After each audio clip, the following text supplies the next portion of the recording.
everybody. My name is Victor Menotti. I direct the International Forum on Globalization. On my left is Gopal Dayaneni from Generation Movement based in Oakland.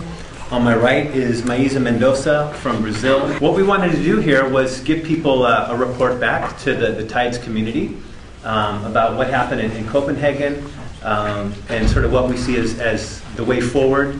I'll have to say out front that a lot of us are still trying to figure this out now.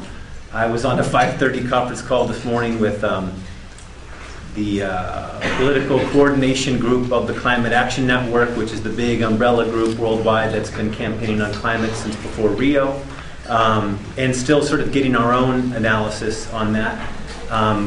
We also work within the Climate Justice Now network, and there are discussions going on online just for everybody to understand what happened, what are our next steps. So, but at least in terms of our view, just again by way of introduction, the United Nations Framework Convention on Climate Change, signed in 1992 by Papa Bush I, reconfirmed in 1997 in Bali by Baby Bush II, with all of its, and reconfirming all of its principles of equity, which is the term common but differentiated responsibilities. Those countries most responsible for creating the problem have to act first and step up to clean up themselves first and help pay for a transition by developing countries to clean energy. So what Copenhagen was the culmination of a 2-year track of negotiations that started in Bali in 1997 that was supposed to conclude a new deal, a new climate deal. That was supposed to capture the most polluting countries' commitments on emissions reductions and figure out the way forward to provide finance and technology for developing countries. We were very involved in that over the past two years. What happened is there was a lot of work that was done. 2 weeks, the reports was that nothing was going on, but actually there was a lot of very detailed and elaborate work that was going on within all the different negotiating committees. There were some major issues still needing to be resolved.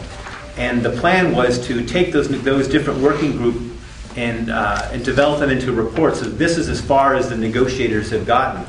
But they need their ministers and their heads of state to take the big decisions that the negotiators weren't authorized to take. They had to do with emission reduction commitments. They had to do with how much money. They had to do with basic governance issues of how countries would relate and what commitments they would make in a new United Nations mechanism on technology, for instance. With literally the last couple days, President Obama came in and together with the Danish Prime Minister began to convene a series of meetings literally upstairs from the conference center in a secured space that the Danish government, which was responsible as the president of the meeting, the host of the meeting, and came out with something called the Copenhagen Accord, which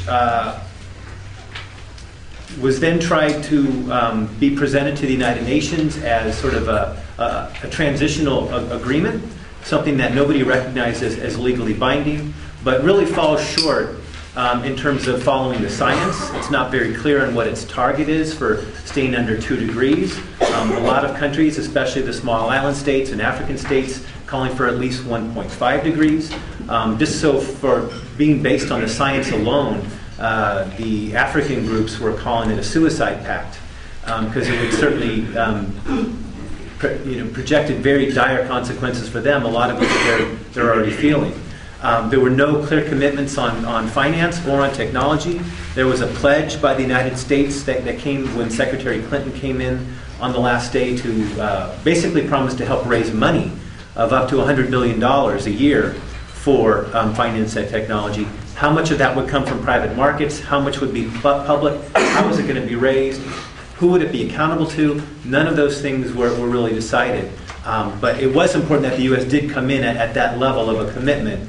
But of course, a lot of this comes back to the United States, and we know that the president did not have authority to go there and make a commitment on emissions reductions or make a commitment on finance and technology to support needed for the global south. That's because things are held up in our Senate. So that's one place where the fight now goes. What we wish the president had done was go there, just having come through Oslo and getting an award for multilateralism, and to say, look, our country's not there, we've gone nowhere in 8 years, in the past 8 months, we're trying as hard as we can. In my new presidency, we're not able to commit on these things, but here's what we think we're going to be capable of doing. But instead what he did was to then try to turn the screws on developing countries and shift the obligations, which is really what the point of this Copenhagen Accord does. It opens the door for developing countries to take on a whole new set of responsibilities. Before the U.S. has yet to enact any of its own obligations, which were signed back in 1992, in terms of committing its own reductions and providing finance and technology. So what happens with that agreement now is not clear legally. At the end of this month, countries are expected to submit what their emissions reduction is going to be. It'll appear in an annex on that. Some countries are already saying they're not going to join it. So we're watching that very closely, and we'll continue to report to you on it.